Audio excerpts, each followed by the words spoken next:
Welcome to episode number 106 of the Chris Rose Rotation, a production of John Boy Media and presented to you by our friends over at SeatGeek. And we welcome back into the hot seat a good friend of the show. He is now the outfielder for the Philadelphia Phillies, Nick Castellanos. Nick, what's going on? You win best hair of the day, dude. Look, compared to mine, you win. This is combed with a pillow, so I don't know if I deserve that award. No, you definitely deserve it. First of all, I want to thank you on your off day for joining us here. We're taping this on a Thursday. You guys just got in late from Colorado. I thank you, and I thank your wonderful bride, Jessica, because she is the perfect intermediary. Like, I just go to her. If I ever need anything on Nick Castellanos, she's the one I email. She's fantastic. Yeah, she gets it done. All right, it makes my life easy, you know? I'm sure, right? Like, you just, as you told us during spring training, listen, I hit baseballs. That's what I do. Like, the rest of the life must be just Jessica kind of takes care of it, doesn't she? She does. That way. Nice. All right. So tell us where you are. Did we get a new crib in Philly? We're all settled in. We feel good. Yeah, we do. We do. All right. So what do we got? There was a rumor that you bought one of Ben Simmons' old place. Is this true? Yes, this is true. All right. So I imagine the one thing it does not have is a 3-point arc outside. It has a basketball hoop, and it has a really nice driveway that to play on, but there's no official line. Doesn't mean that we can't like draw one up. But as of now, no 3-point line. All right. How's your hoop game? I mean, not very good. I never played basketball, never played pickup basketball. You know, it's honestly athleticism that I wish I developed more as a kid, but I'm really, really good at all the Dave and Buster Pop-A-Shot games. That I'm good at, but I can't say that I'm good, you know, once a real basketball game is going on because I never played it. All right. So like when you take Liam to Pop-A-Shot, are you at the point where you want to give him a chance to win, or do you want to kind of keep him in check? It's always a hard line to draw as a dad. No, it's really easy for me. Like he's gonna beat me when he deserves to beat me. You know, and he's beaten me once in shuffleboard, and he's beaten me once in air hockey. Do you walk away pissed? So that's the conflicted feeling as a parent, right? You're like, wow, like my kid just beat me. You know, and then there's another part of you that goes, hey man, wow, my kid just beat me, you know? So it's you kind of feel two things, proud and disbelief, I guess. Okay. Because at some point, like he's going to grow up, and then I've got 2 sons that are taller than me. This stuff happens before you know it. I'm just going to tell you, and I can only imagine what it's like being a pro athlete. And then one day that's going to happen. Like you're going to be like, where'd all this go with little Liam? I bet. You know, it goes by so fast. Yeah. So how's the adjustment been? Because you have now lived in, since 2019, if I've got my numbers right, Detroit, Chicago, Cincinnati, and now Philly. It ain't easy when you're talking about moving a family and finding places to live. Is it nice to be able to exhale and just live? So I can't say that yet because I'm still in the process of settling down. Oh. You know, like I'm still learning the new organization. I'm still learning, you know, everything from the people that work at the stadium, like memorizing my drives, like where they go. So like I'm still learning this environment. So I'm in the process of exhaling, if that makes sense. Yeah, no, it's good. And what have you learned in your short time with Philadelphia? That it is a very serious organization about winning, and that starts with John Middleton. And I guess as an athlete, that's all you can ask for, right? Is ownership that really gives a shit, you know? And I think that's why there's such quality baseball people, starting from Dombrowski on all the way down, even through the minor leagues, hiring guys like Sean Rodriguez. Now, you haven't played a lot of games in Philadelphia yet. You guys have been on the road a lot. Can you feel a different energy there? I feel like we're really bringing in the correct ingredients. And I think that like I still think it's all forming. We're still learning ourselves. We're learning the team. We're learning how we play with each other. We're still learning who we are still. It's early. I don't know how many games we have played. Was it 12? Yeah, something like that. Yeah. So, but a lot of baseball left. Do you feel, though, a difference in the city? Like like I said, you haven't had a lot of time to walk around, but you've been now at the ballpark a couple of times. You got a great ovation your first at bat. Does it feel differently for you? I don't know. I only know this time. I don't know Philadelphia before, and as far as the city, like I'm at home and then I go to the stadium, so it's not like I'm just walking around Philly consistently checking the pulse of everybody's excitement of the Phillies. I think that excitement's going to grow the more we win, as it should. Yeah. Yeah. So today could be a real special day. Miguel Cabrera, your former teammate, we talked about him the last time you were on the show, has a chance at 3,000 hits. So this is amazing. The time we're taping this, he is walking to the plate right now. So we're going to watch. He's going to get it. You think so? Yes. Dude, how excited are you to watch a guy and have spent the formative years of your big league career, and now he's on the precipice of history? Bittersweet, right? Because I wish I was there next to him. Like I was so, like I'll remember the moment that I was next to Victor Martinez when he got taken out of his last game. So obviously I love and appreciate and all the times that we've had, but like selfishly, and this is just me being selfishly, I wish I was still there with him, It doesn't mean that I don't want to be on the Phillies. It just means that I'm envious of everybody who's going to be around him in these moments. Dude, are you seeing this, by the way? So here he is getting a shot at this. I can't imagine what's going through his brain. I mean, look at all the fans with their cell phones out trying to record. Nothing is going through his mind right now.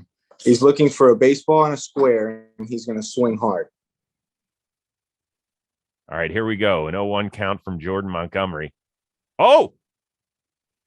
Got under a little bit. All right. Miggy will have more, and hopefully he'll get it today.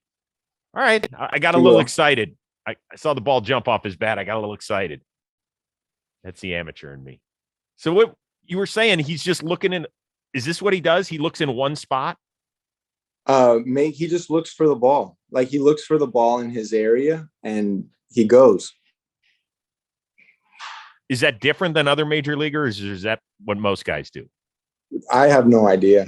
Yeah, I mean, the way Miggy talks about hitting, a lot of people aren't going to understand it because they're not that good. Just like when he told me in 2018, when I really started to have carrying my own as a main piece on the team, he comes to the back of the bus, he sits next to me, he goes, "Look, now you only swing at the pitches that you can hit over the fence." In broken English, that's how he says it. He goes, "Now look, you got your swing. Now only swing if you can hit it over the fence." I'm still learning how to do that, But for him, he says it that easy because it's been that easy. So now you move along in your career and you get a chance to play with Bryce Harper. And as we mentioned, it's been less than 15 games, but you guys came into the draft the same year. Did you guys ever play against each other growing up or with each other? Yeah, we played with each other. So I played with him in the USA trials when I was trying out for the 16 and under USA team. He made the team, I got cut. And then in the Tournament of Stars was the next time that I saw him in, I think it was 2009. And I made the trials, made the team, and then I was able to go to Venezuela where we won that gold medal. That was the crazy team that had, all the big leaguers on it. Who was on it? Bryce, myself, Manny Machado, Kevin Gossman, Jameson Talion, Nicky Delmonico, Robbie Ray, Kyle Ryan, Tony Walters, Sean Coyle, Ryan Reguera. Dude, that's not just a team. It's like the best team ever. I mean, we were really good. We didn't lose a game. We didn't lose a game. Our closest game, I think, was we beat Cuba 6-1 to win the gold medal. I think Venezuela could have been a close game. I'm not sure, but we were good. Jameson Taillon pitched the greatest. Jameson Taillon, that gold medal game. Like, I remember watching this guy. I was like, this guy's gonna be the greatest pitcher ever. He punched out, like, I think 15 guys or so in like, I don't remember if it was raining or what it was, but it was a good game. It was fun to be a part of. Was Harper everything and then something on top of it? Like when the first time you saw him? I mean, he was definitely like the most physically gifted one of us, like in batting practice, his balls went the farthest. When he wanted to throw hard, it came out the hardest, He wasn't the fastest, but I mean, he was close. If he wasn't, he was close. So, I mean, he was one of those just kids that really could just do what he wanted on a baseball field. What position did you play on that team? I played a little bit of first, I DH'd, and I played a little bit of third.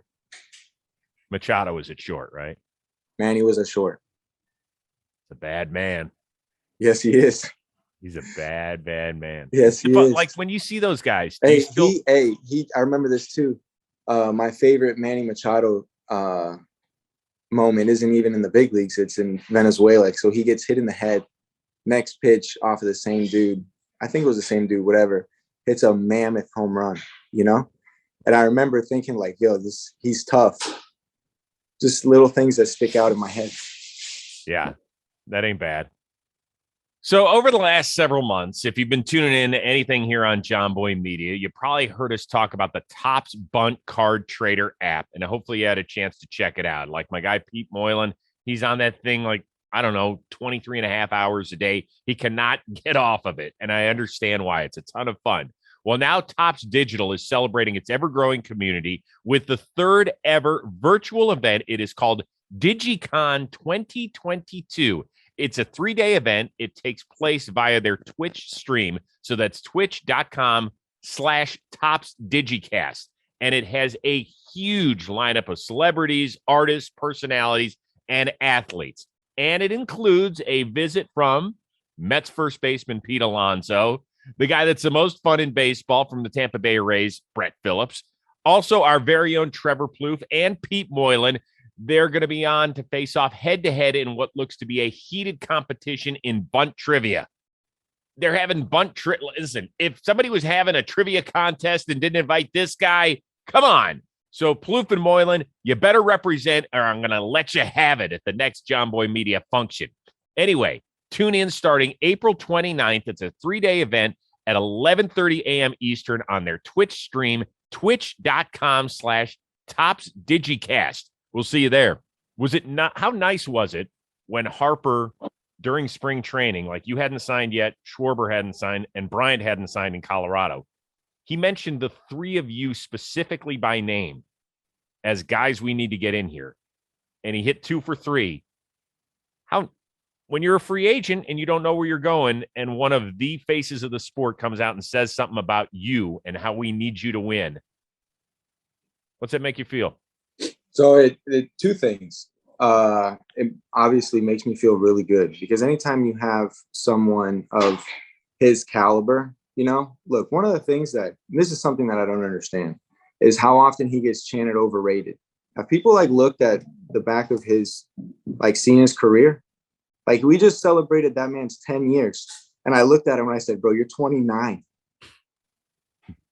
So I don't really understand that chant, but what have you. Sorry for that segment. Continue. Good. What was the question? About how it made you feel that he was going to bat for you and wanted you in Philly. Good. Obviously, it makes me feel good to be wanted. I mean, shit, at the end of the day, as a baseball player, that's all you want to do is feel wanted. Somebody to want you because they believe in you. Well, we had a little fun free agency draft back in November. And we were trying to match free agents with teams. and you were the only guy I got right. I think we each had like 8 or 10 picks. Yeah. And I was like, if Nick Castellanos does not end up in Philadelphia, then something's going on here. I thought you were a perfect fit because of who you are. Like, that city grinds. They want a dude who's going to bust his ass every play. Do you feel like you connect with the city from that standpoint? I'm still learning about the city. You know, I'm the way the media wants, or the way you hear about it, the way the media asks you questions about it. It's like, you know, oh, you know, are you ready for the fans? Like they boo you. They're tough, you know. And all I've seen is a bunch of people who really get it and they're compassionate. And like, look what they did with Alex Bohm, you know, and like for them to say that, you know, oh, Phillies fans, they're so rigid, this and that, like, sure, but it doesn't mean that they're not good people, you know? The fact that he said that and then they just empathize with him and were able to give him a standing ovation. I don't know, maybe the city just wants people that are real, you know, that don't bullshit with trying to pretend, you know, who exactly they are, you know? I thought it was a really great teaching moment for fans and for players because Alec Bohm is still a young kid. He had some success. Yeah. Now he's kind of dialed back. I was so proud of him after the game. For people that didn't hear the soundbite, you know, he had a rough fielding day. The camera caught him saying, I fucking hate this city. The media asked him about it afterward, and then he said this. I want everybody to give a listen. Emotions got the best of me. You know, I said it. And do I mean it? No. And it's a frustrating night for me, obviously. You know, made a few mistakes in the field. And look, these people, these fans, they just want to win. And, I mean, you heard it. We come back. They're great. And, you know, I guess I'm sorry for them. You know, I don't mean that. And emotion just got the best of me. That's an A+, dude. 100%. But that's also because he's a really good kid and he's a genuine kid. So honest. So he was honest and genuine with how he felt about it. And what else could fans want than just the truth? Nothing. But there also has to be some mentor. Like, I can't imagine he went through that by himself. Did you, even though you're only there? No, I was sitting, I sat right next to him. I made it a point, but that's because I just didn't want him to feel alone. Mm-hmm. You know, guess who's made 3 errors at third? You know, like, guess who's played the position? Like, man, don't hit it to me because I don't want to fuck this up because I don't want these accomplished veteran pitchers mad at me. I've played the game like that. That's a lonely way to play the game, you know? And I told him, I said, hey, like, it might not seem like this now, but your career's only been this big. When you're 15 years in, you're going to look back on today and you're going to recognize that today's a really good day. And honestly, so far it has been. It's been the best day of the year for him. Yeah, because he's killed it since then. By the way, do you understand how important that is? Like, I know this isn't about you. This is about Alec Bohm and the steps that he took. That's really important. I don't care whatever line of business you're in. You need to be able to be there for. We expect kids that are 21 or 23 to know it all. It doesn't happen that way in the world. No, it's tough, you know, but we get put on a stage way before we're ready, you know. But it's nature of the beast. I imagine there were days you wanted to crawl under you. What'd you get up there? 21? The show? 21. Yeah. I imagine there were days where you're like, oh my God. I have a son that's 21. I could not imagine him trying to field ground balls at Comerica Park. Yeah, there was times when it was really hard. There were also days when it was easy, you know, but I found that because my life was going so fast at 21, when my life was disorganized and fast off the field, it got like that on the field, you know, and then just slowly over time, like as I'm getting older and I'm figuring out more and more, like just, I guess who I am, the easier baseball becomes. Also, the better I feel overall. Yeah, you're in such a good place now, aren't you? Just in terms of who you are. I mean, I think that would be an arrogant statement to say, like, yes, All right, I'll say yes on his behalf. Thank you, Jessica. Thank you for lending some credence. Can you at least pop your head in here so that the entire globe can see? Thank you. How are you? Good. How are you? Doing great. Thank you for setting. But it's an important He's allowed distinction. to own it. Life slows down, and it's easier for him to just do what he's doing. It's a kid's game, you know. Yeah. Oh no. Yeah. No, you're good. Yeah, it has slowed down for you, right? So, I mean, It slow helps. wing. Baseball's a hard game, you know? So, like, opening day, it got fast. I started the year with 3 strikeouts, but that was because I was so excited. You know, like, and I'm still a kid. I'm allowed to get excited. It's my first time in a new city with all these fans, you know? So, and it's kind of one of those things that happen. But that being said, the greatest in the sport are the ones that never get excited. But aren't they allowed to get pissed? Like, were you pissed after your 3 strikeout game? No, I'm not a very angry person, you know, like if you go back and you look at like that whole shit that happened with the Cardinals, like if you go and look at it, like I was just playing the game hard. I wasn't like angry at nobody. It's true. It's true. You played it hard and played it the right way.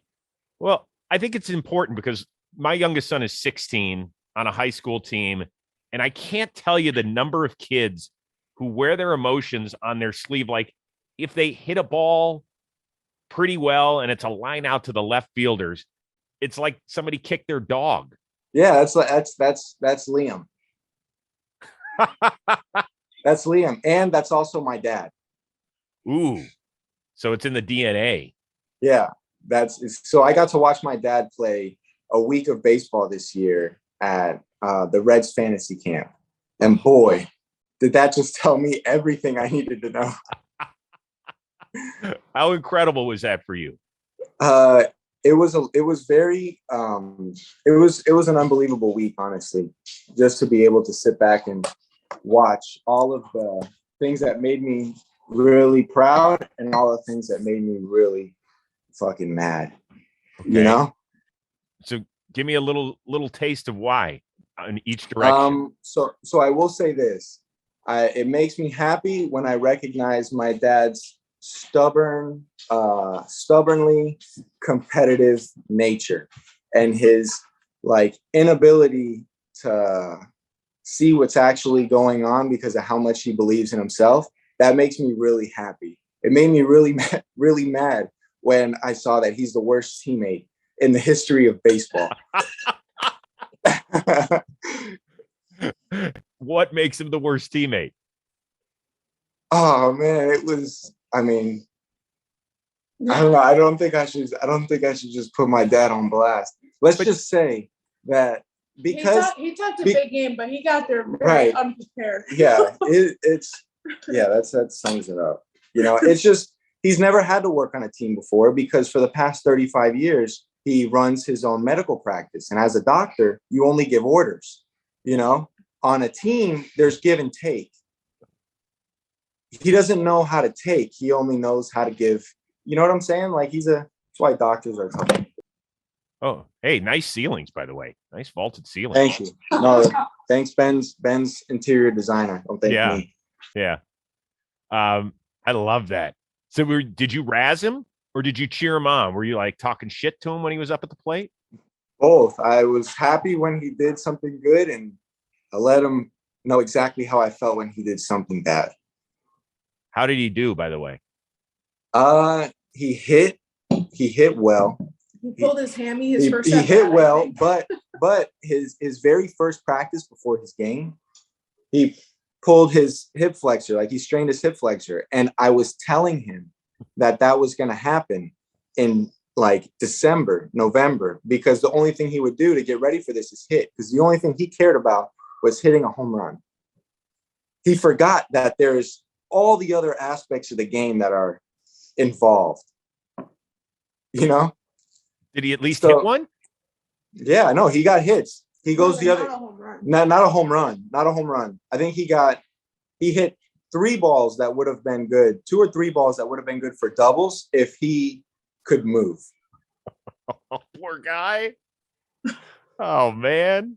He was That's getting rough. outrun by like what was he, 75-year-old? They were about the same speed. They're about the same. They're about the same. So But if he doesn't like cardio. He doesn't like doing the things that are hard. He likes going to the gym, looking strong, all chest. looking That's it. strong, and hitting in the cage. oh, so wait a second. What's your dad's name, by the way? George. All right. So is George all swole? Like he's big on the back and buys days and he skips the leg day? No, so like he does. I got to give him credit. Like he's 60 years old and he looks good, right? So, but he could be in better cardio shape. He could definitely be more flexible. Yeah. He definitely could be more mobile. But if he goes out, we go out to dinner and he puts on a button down shirt or whatever, he looks really good for 60. Okay. George has got to be I'm sorry. I caught his name wrong. George. Right? No, you said it right. George. Yeah. He's got to be George, my inspiration. Yeah. My dad knew Kevin from back in the Marlins days. Right. I know. Oh yeah. Well, we've talked about how he used to go to the batting cage and all that sort of stuff and check out all those guys. I can only imagine how cool that would be. Greetings from the DraftKings Sportsbook studio. Baseball fans, it is time to step up to the plate with DraftKings Sportsbook, an official sports betting partner of Major League Baseball.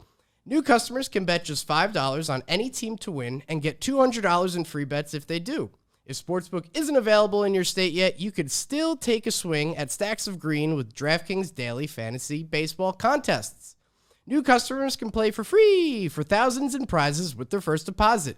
Pick a lineup of 2 pitchers and 8 batters while staying under the salary cap and rack up points for hits, runs, strikeouts, and more.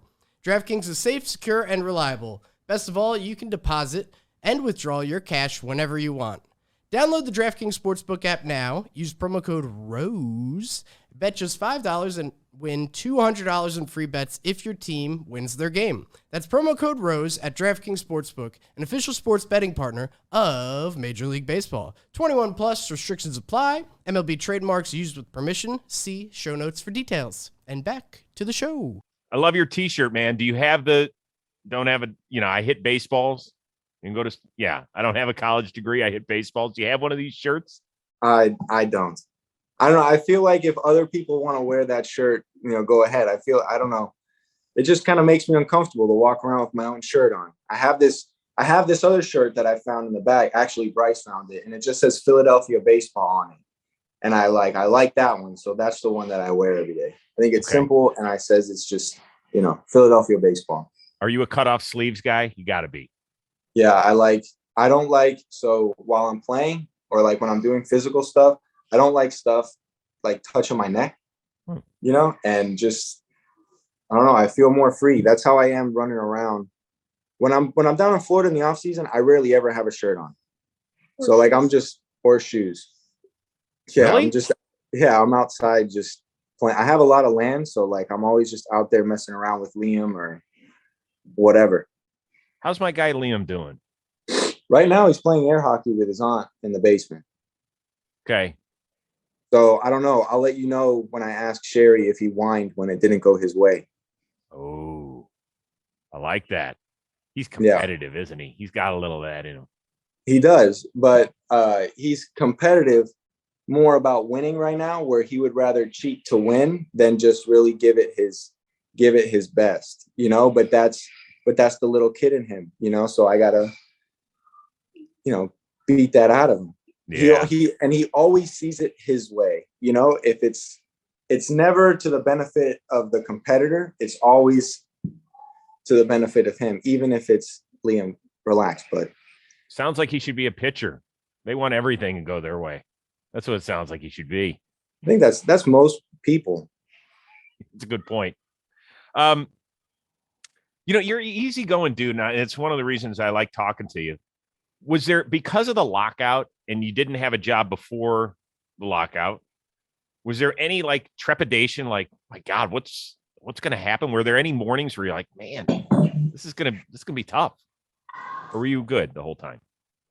Honestly, I was good the whole time.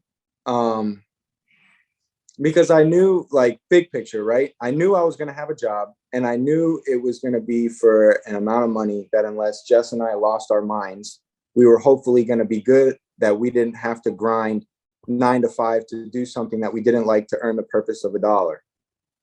Right. So as like, once we really grasped a hold of that, like, now it's just a waiting game, so to speak, because honestly, there are a lot of issues that need to get resolved between players and the owners. And you know what? I wouldn't even say players and owners. I would just say the wealthy owners and the less wealthy owners. Bingo. Because what people don't understand is that's what this is really about, right? The Castellini family, who's a good family, right, are going to have way different ideas on what should be allowed competitively than the Cohen family that owns the Mets.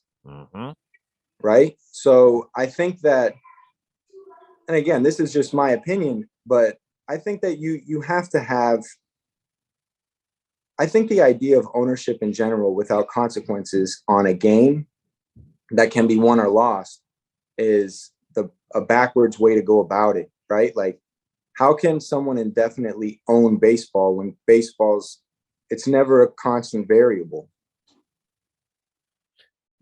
It's a great way to look at it, because it's frustrating, because there has to be a partnership between those owners. Like, yeah, they want to beat each other. Agreed. But this is where, like, you know, let's just say an owner, right, that is obviously going about the business of baseball as a profit first way of thinking about it, just, that's fine, but also be aware of what you're doing to your city. You know, like, you're starving baseball out of these cities. Like, look at Pittsburgh. The history of baseball in Pittsburgh is incredible, you know, and it's sad that a child's game can be looked at as a business solely for profit, and what the game's really about is lost. Listen, you spent 2 years in Cincinnati, and they loved you there. Right. Now, is kind of an outsider. Is it tough to see what they're doing? I mean, no, it's not, because I didn't even get a phone call. What do you mean? The Reds didn't call you at all when you opted out? No. Were you disappointed? I was. So the thing is that I went in with a blank slate, right? Like, I'm taking all this information I don't want to have, like, a preconceived notion of what it should be, right? Like, I kind of learned that lesson from my first free agency. This was my second. So once that happened, and you kind of seen the moves that they made, you know, they're cutting payroll, you know, but you started to see that immediately after the 2020 season. And they're not doing it because they believe in prospects more than the other. It's because really good guys like Nick Kroll are giving a certain budget, and they're only able to work with what the budgetary allows them to go do. Would you have appreciated a call from somebody in their front office and just said, "Hey, Nick, we love what you did here the last 2 years. We're not going to be able to afford you"? Would that have been okay with you? Say that again. Would it have been okay if the Reds management had said, "Nick, we love what you've done for the team in the city the last 2 years. Let's be honest, we can't afford you, so we're not going to make an offer." Would that have sat okay with you? Sure, but I guess, how do you know what you can afford unless you make an offer? Right. You make whatever they wanted to make as an organization, and it would be your right to turn it down and say, "Hey, let me think of it. I appreciate it, but let me look somewhere." Sure thing. And the reason why gestures like that are important is because us as baseball players, like, we're out there playing with emotion, right? Like, I cared about the Reds. I cared about the city of Cincinnati. I cared about the fans that went there every day. And just that in return, you just want to make sure that you're cared for as well. But that's when the business portion really, like, loses. Like, players can't rationalize that, because we didn't get here for looking at this game like a business. We got here looking at this game as our life. Fair. That's really fair. I feel badly for the fans of Cincinnati. So do I. And again, look at this. The Cincinnati, I feel the same way about Pittsburgh. Again, this is not me talking shit about anybody. This is just me observing what I, have been around. And that's the history again of baseball in Cincinnati is second to none. The names that have gone through there, the history in that franchise, it's the fans are dying for something to really believe in again, to get behind, to feel proud of, to call their own. And right now it's not happening. Yeah. And that's sad because as the generations pass, and it doesn't become as prevalent, that's how you lose real fans. But Major League Baseball is probably cool with that because they're gearing everything towards gambling anyway. That pisses you off, huh?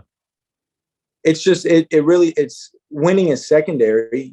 I think that they market more that way instead of who's the best team, like what's really going on, like with the people in the clubhouse. Like we were talking about this before the thing taped. I just think that the way that they cover baseball can be different.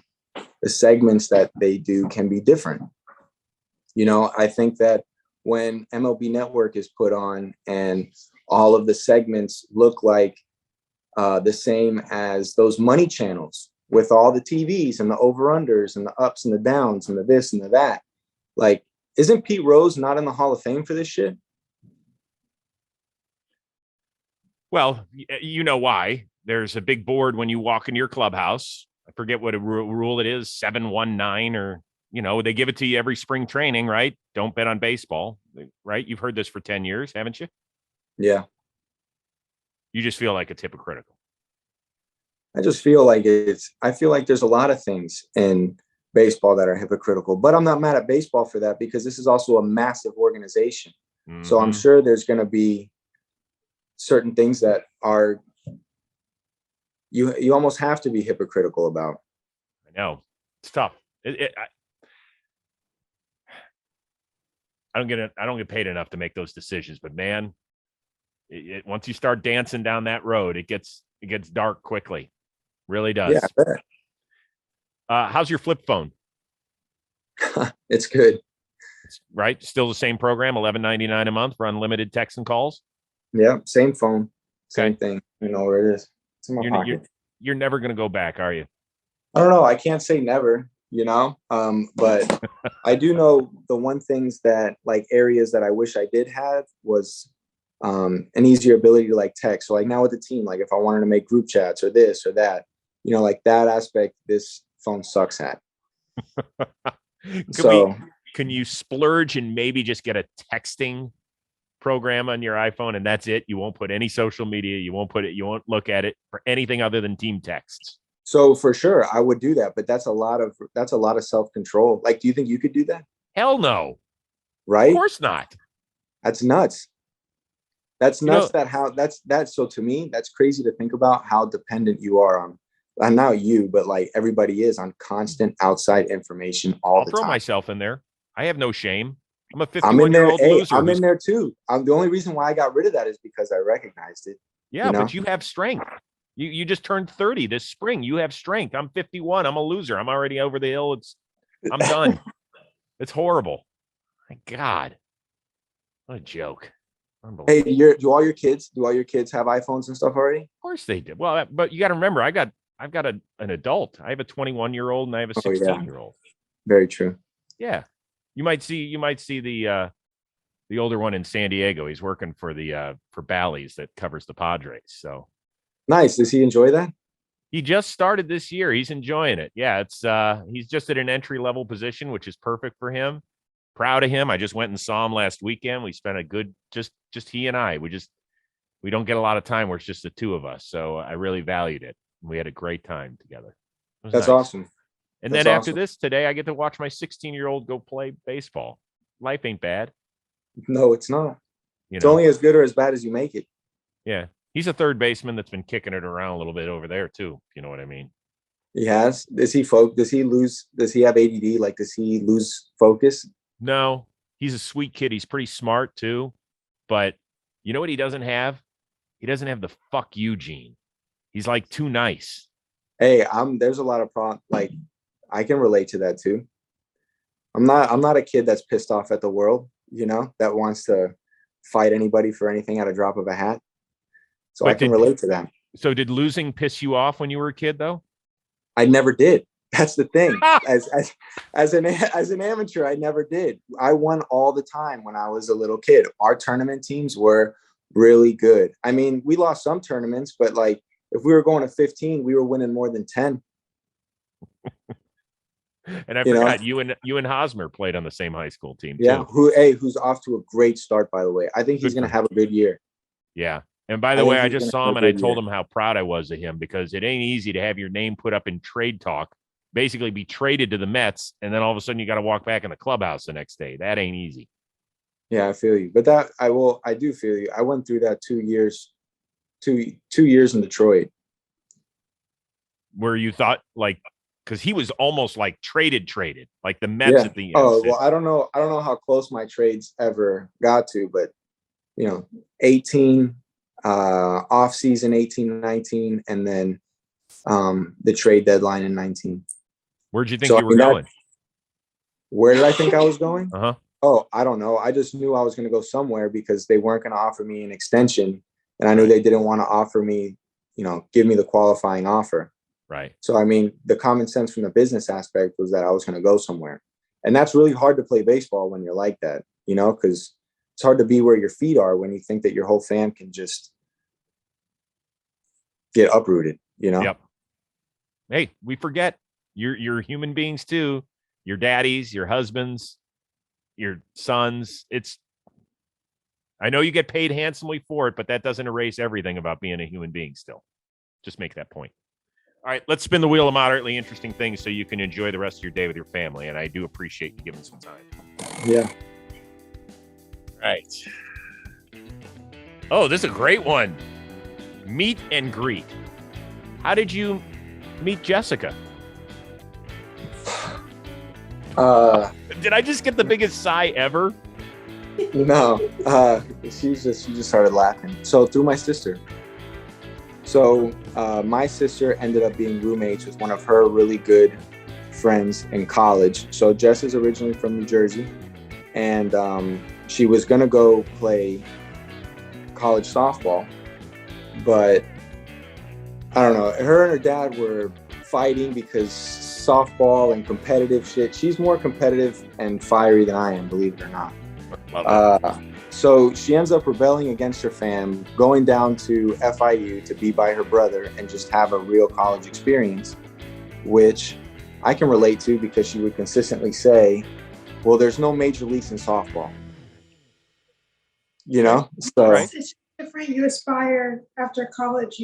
There's less to aspire to, like baseball. So Jess, where are you? I hear the voice. I want to see you. She's laying here next to me. I have so my cousin got drafted by the Marlins. My brother played college baseball. My cousins played college baseball. Everybody were a sports family. All of my teammates went to, GW. They went to. I had one girl I pitched against with LSU, and it was just like everybody went to great schools. And the difference is that there's just not much to do after, and it really does dictate your college career, which was the advice I got from my family. And they were just like, at this rate, like you have to just decide if you want to do college and, figure it out, or do you want to keep doing it, which I could have. And I had full ride scholarships to play softball at D1 schools, but at the end of the day, like anything my brother told me, I basically listened to because it's my older brother and he tells me and I trust his opinion. And he was like, I played baseball, it dictates your career. Like you make good friends and everything. It's great. But I don't know, where do you want to be? I don't want to be in some of these cities that these schools are in. So I was like, yeah, let's go to Miami. So you met Nick and then what? Nothing. We met each other and then we started hanging out, and then I've been acting like married ever since. Kind of, yeah. I love it. Quickly. I mean, we just get along really well. We have similar backgrounds with sports. It helps that. And I also had a 3-year-old at the time. So like, yeah, you can't not be serious in a relationship when there's a child involved. So we got serious right away. And I think it's kind of hard to find somebody else down in Miami that would take that as seriously as 100%. a Jersey girl. So I don't know. We just really worked, and I help Nick with baseball. I help Liam with baseball. I'm pitching Liam's coach pitch games. Like, I don't know. The best way that I describe it is that it's really easy. Yeah, it's easy. Hey, that's what it's supposed to be. Real quickly, does she ever criticize your swing? Like I was telling Kelly, our security guard, that her and my dad know my swing better than everybody else. And it's not even that she knows my swing better than anybody else, is that she knows when I'm right, because, my swing changes game to game, at bat to at bat, my setup, my stance, my leg kick. Like, half the time I have no idea what I'm doing. Yeah, I think before the game yesterday, I sent him this Michael Jordan clip just to help.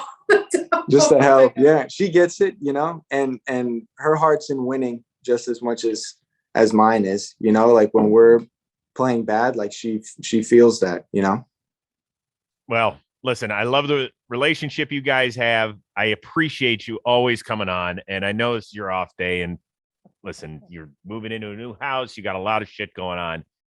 Myself and everybody at John Boy Media and all the people that are consuming this appreciate the time. Yeah, no doubt. Hey, tell John Boy that I really appreciate what he's doing with media, the way he covers baseball, his honesty, the way he does it. Like, you're doing it right, man. So keep doing your thing, John Boy.